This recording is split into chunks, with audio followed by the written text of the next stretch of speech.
આપને પૂછવા માંગીશ કે જે રીતે આજે ગ્રામ પંચાયતની ચૂંટણી યોજાઈ રહી છે, કેવો માહોલ છે, કેવી તૈયારી કરવામાં આવી છે?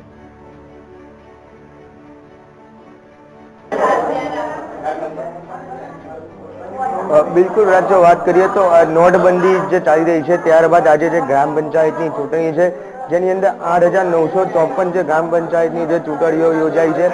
હું અત્યારે હાલ અમદાવાદ જિલ્લાના ભાત ગામ ખાતે છું. ત્યાં આગળ હું કેમેરામેનને કહીશ કે તે દ્રશ્યોમાં બતાવે કે જે અત્યારે જે અહીંયા આગળ વોટિંગની જે શરૂઆત થઈ રહી છે, જે મતદારો છે તે મતદારો બી અહીંયા આગળ આવી ચૂકેલા છે વોટ આપવા માટે. ખાસ કરી આ ગામની ભાત ગામની જો વાત કરવામાં આવે તો કુલ 7 ઉમેદવારો, જે મહિલા 7 ઉમેદવારો આ ગામની અંદર જે ઉમેદવારી પદ નોંધાઈ રહ્યા છે. આ સમગ્ર ગામમાં જે વાત કરીએ તો સમગ્ર ગામમાં 4200 થી વધારે જે મતદારો આવેલા છે. આ તમામ લોકોનો આજે જે મતદાર અહીંયા આગળ કરવામાં આવશે. આપણી જોડે અહીંયા આગળ મહિલા ઉમેદવાર રિદ્ધિબેન પંડ્યા છે, આપણે તેમની જોડે સીધી વાત કરીશું. રિદ્ધિબેન, ખાસ ભાત ગામની વાત કરીએ, ટોટલ કેટલા ઉમેદવારો અહીંયા ઉમેદવારી નોંધાઈ છે અને કેટલા ગામની વસ્તી છે? ખાસ ગામના જે પ્રશ્નોની વાત કરીએ તો કયા પ્રશ્નો અત્યારે ઉદ્ભવી રહ્યા છે? 7 ઉમેદવારો છે અમારે અહીંયા આગળ. સરપંચમાં ઉમેદવારી નોંધાવી છે. અને કુલ વસ્તી કેટલી છે ગામની, અને ગામના જે પ્રશ્નો કહેવાય એ પ્રશ્નો કયા છે મુખ્ય? ગામની લગભગ 8,000 ની વસ્તી છે અને 4500 ની આસપાસ વોટિંગ છે.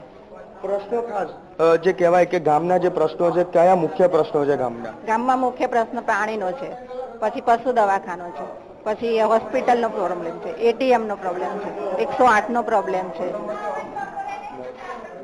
નેશનલાઇઝ બેંક નો પ્રોબ્લેમ છે.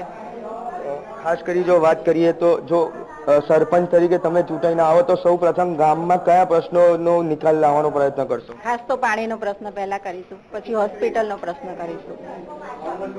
તો રાજ, જે પ્રકારે જે રિદ્ધિબેન પંડ્યા જોડે વાત કરવામાં આવી, ખાસ તેમનું કહેવું છે કે ગામના જે મુખ્ય પ્રશ્નો છે, સૌ પ્રથમ તો પાણીનો પ્રશ્ન છે. તદુપરાંત ગામમાં ક્યાંક એએમટીએસ બસની બી જરૂર છે, પશુ દવાખાનાની જરૂર છે.